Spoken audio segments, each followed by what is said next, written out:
حالات آپ دیکھ رہے ہیں، وائرس کی طریقے سے ساری چیزیں پھیل رہی ہیں، اس پہ کنٹرول رکھنا ہمارے لیے بہت ضروری ہے۔ ہم اپنے جلوس، جیسے اپنے جلوس کو جلوس سمجھیں، اپنے جلوس کو جلوس سمجھیں، یہ نہ دیکھیں کہ فلاں جگہ جلوس ہے۔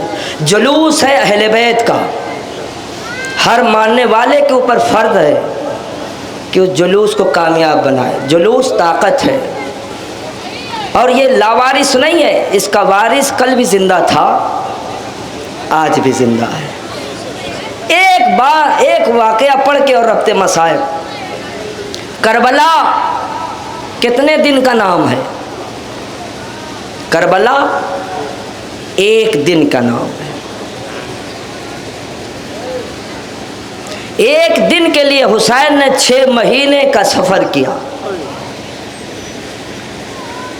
ہے نا۔ ایک دن کی کربلا کے لیے حسین نے 6 مہینے کا سفر کیا، اپنا گھر چھوڑ دیا۔ حسین تو معجز نما کا بیٹا ہے، ایک دن کی کربلا کے لیے 6 مہینے کا سفر کرنے سے کیا ہوتا ہے؟ کچھ نہیں، حسین کے لیے کچھ نہیں۔ باب خیبر اکھاڑنے والے کے بیٹے کا نام حسین ہے، راہب کے اولاد عطا کرنے والے کا نام حسین ہے، فسدوس کے بالوں پر عطا کرنے والے کا نام حسین ہے۔ تو ایک دن کی کربلا کے لیے 6 مہینے کا سفر معاذ اللہ حسین کے لیے بیکار ہے۔ وہ تو ایک ہی دن میں ہو جاتا، مگر حسین آواز دیں گے یہ میرا 6 مہینے کا سفر صرف سفر نہیں تھا، دین کی تبلیغ بھی جاری تھی، اور میں نے 27 مقام پر اسی سفر کے حالات میں خطبہ دیتے ہوئے دنیا والوں کو یہ بتانا چاہتا تھا جو بزدل باپ کا بیٹا ہوتا ہے وہ سفر اختیار کرتا ہے۔ نہیں عزیزان گرامی، جو بزدل باپ کا بیٹا ہوتا ہے وہ گھر میں بیٹھا ہوتا ہے، جو کرار باپ کی اولاد ہوتا ہے وہ سفر اختیار کر کے اس بزدل کو بتاتا ہے اگر حق پر ہے کہ تو کسی موڑ پہ آ کر مجھ سے ملاقات کر لے، اس لیے کہ ہم بھاگنے والوں میں سے نہیں ہیں۔ لہذا کسی بھی موڑ پہ یزید حسین کے سامنے نہیں آیا، مگر حسین نے ہر موڑ پہ یہ بتایا کہ میں علی کا بیٹا ہوں، میں زہرا کا بیٹا ہوں، میرے بھائی کا نام حسن ہے۔ اور عزیزان گرامی، بزدل باپ کا بیٹا اپنی جگہ بیٹھا رہا، جو حیدر کرار کا بیٹا تھا وہ اپنے سر پہ کفن باندھ کر مدینے سے سفر کر کے اسلام کی بقا کے لیے کربلا آ گیا۔ کربلا اس زمین کا نام ہے جو آج بھی زندہ ہے، آج بھی زندہ ہے۔ میرے عزیزو، میں نے روایت میں پڑھا ہے کہ کربلا کی زمین سن 61 ہجری میں اس کی ریت میں اتنا اثر تھا کہ اگر اناج کا ایک دانہ گر جاتا وہ دانہ بھن جاتا۔ ذرا عالم تصور میں ڈوبیے، حسین کے چھوٹے چھوٹے بچے اسی زمین پر الا تاج ہائے پیاس، الا تاج ہائے پیاس۔ میں نے روایت میں پڑھا سارے بچے اپنے بڑوں سے یہ کہہ رہے تھے کہ اگر پانی مل جاتا تو ہماری زندگی بڑھ جاتی، مگر ہر بڑا یہ کہہ رہا تھا تسلی دے کر، بچوں گھبراؤ نہیں، قمر بنی ہاشم دریا پہ جائے گا تمہارے لیے پانی لے کر آئے گا۔ میرے عزیزوں، میرے دوستوں، میری قوم کے نوجوانوں، جہاں ساری بیویاں مجلس حسین میں آتی ہیں، وہیں پر حسین کی 4 برس کی بیٹی بھی آ جاتی ہے۔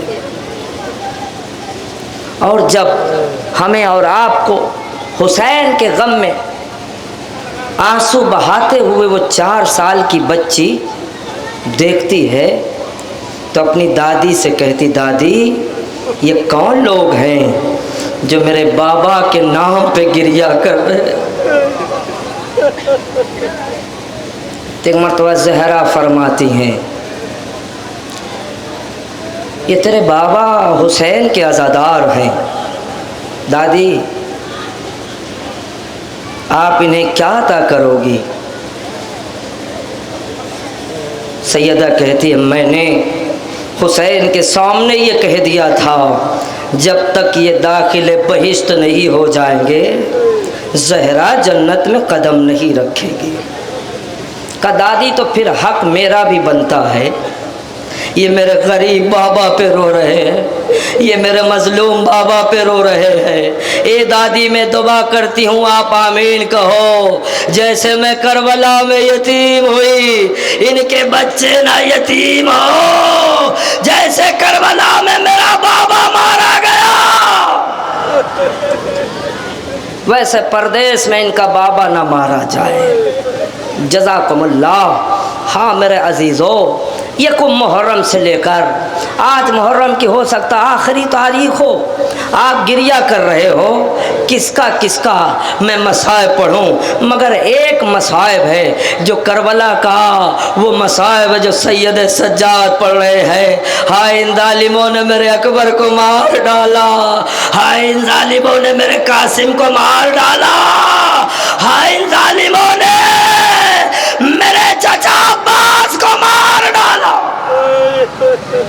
جزاکم اللہ خیر الجزا۔ سید سجاد فرماتے ہیں، تمہیں کیا پتا کہ کربلا کی مصیبت کیا ہے؟ سنو عزادارو، میرے چوتھے امام فرماتے ہیں کہ کربلا کی مصیبت کیا ہے، میرے پڑھنے پہ نہ جانا، بی بی زہرا اس حقیر کو اتنی طاقت دے کہ مصائب کربلا بیان کروں۔ سید سجاد فرماتے ہیں، تمہیں کیا پتا کہ کربلا میں کیا ہوا؟ اور سنو، جب میرے بستر میں آگ لگی تب مجھے پتا چلا کہ خیمے میں آگ لگ گئی ہے۔ میری پھوپھی زینب دوڑتی ہوئی آئی، بیٹا سجاد خیمے میں آگ لگ گئی، اے میرے لال تیرا بستر بھی جل رہا ہے، اے میرے بچے بتا جل کے مر جاؤ یا باہر نکلو؟ اے بیٹا سید سجاد بتا جل کے مر جاؤں یا باہر نکلوں؟ کا پھوپھی اماں جان کا بچانا واجب ہے۔ لو عزادارو، علی کی بیٹی حسین بن گئی، علی کی بیٹی عباس بن گئی، ہائے اپنی پشت پہ چوتھے امام کو لے کر جلتے ہوئے خیمے سے باہر نکلی اور حسین نے کہا، زینب تیرا بڑا احسان ہے، تو نے اپنی پشت بار امامت کو۔ اے میری بہن، اب یہ امامت تیرے حوالے ہے، اے میری بہن اب امامت کو تکلیف نہ پہنچنے پائے۔ لو عزادارو، ایک بھائی نے یہ کہا تو بہن کیا کہہ رہی، بھیا میں کوفے کے راستے شام جا رہی ہوں، اے میرے بھیا سجاد کو کوئی تکلیف نہیں ہوگی، اے بھیا اگر میرا سجاد چلتے چلتے گش کھا کے گرے گا زینب اپنے آپ کو اونٹ سے گرا دے گی، مگر میرے ماں جائے یہ میرا سجاد جب سے مہارے ناکا بنا ہے کبھی گش کھا کے گر جاتا ہے کبھی اڑتا ہے۔ اے بھیا مجھے تو ایسا معلوم ہوتا ہے سجاد شام نہیں پہنچے گا۔ جزاکم اللہ خیر الجزا۔ ہاں میرے عزیزو، سید سجاد چلتے رہے مگر عزادارو، سید سجاد کہ ساتھ ساتھ آپ کا 5واں امام. کتنی عمر تھی کربلا میں؟ 5 سال کی. میں نے ایک روایت پڑھی ہے، وہ روایت یہ ہے کہ جب بھی چوتھے امام چلتے چلتے تھک جاتے تھے تو کسی نہ کسی مقام پر بیٹھ جاتے تھے. مگر میرے عزیزو، چوتھے امام زنجیروں میں جکڑے ہوئے تھے، ہاتھوں میں ہتھکڑی، گلے میں خاردار توق، کمر میں لنگر، پیر میں بیڑی، اور دھوپ کی شدت ایسی تھی کہ اس دھوپ کی تپش سے ساری ہتھکڑیاں اور بیڑیاں دھک جاتی تھی، اور جو ہتھکڑی ہاتھ میں لگی ہوئی تھی وہ اتنا گرم ہو جاتی تھی کہ سید سجاد کے گوشت جو کلائی پہ گوشت تھا اس کی تپش کی بنا پر وہ گوشت جل جاتا تھا. سید سجاد کی کلائی کی ہڈیاں دکھائی دیتی تھی. اب سنیے، جو میں مصائب پڑھنا چاہتا ہوں وہ یہ ہے، اسی چوتھے امام کا ایک بیٹا تھا جس کا نام امام محمد باقر تھا. امام باقر نے دیکھا میرا بابا خیمے کی پشت پہ بیٹھا ہوا ہے. ایک مرتبہ امام باقر اپنے بابا سید سجاد کے پاس آئے. آنے کے بعد حسرت بھری نگاہ سے اپنے بابا زین العابدین کے چہرے کو دیکھا اور ایک مرتبہ باپ سے فرمایا، بابا اگر میرے پاس پانی ہوتا تو میں پلانے کی کوشش نہیں کرتا. اے بابا، میں آپ کی ہتھکڑیوں پہ پانی ڈالتا اس لیے کہ میں دیکھ رہا ہوں کہ آپ کی ہے کلائی کا گوشت تپش کی بنا پر جل گیا ہے. ماتم حسین.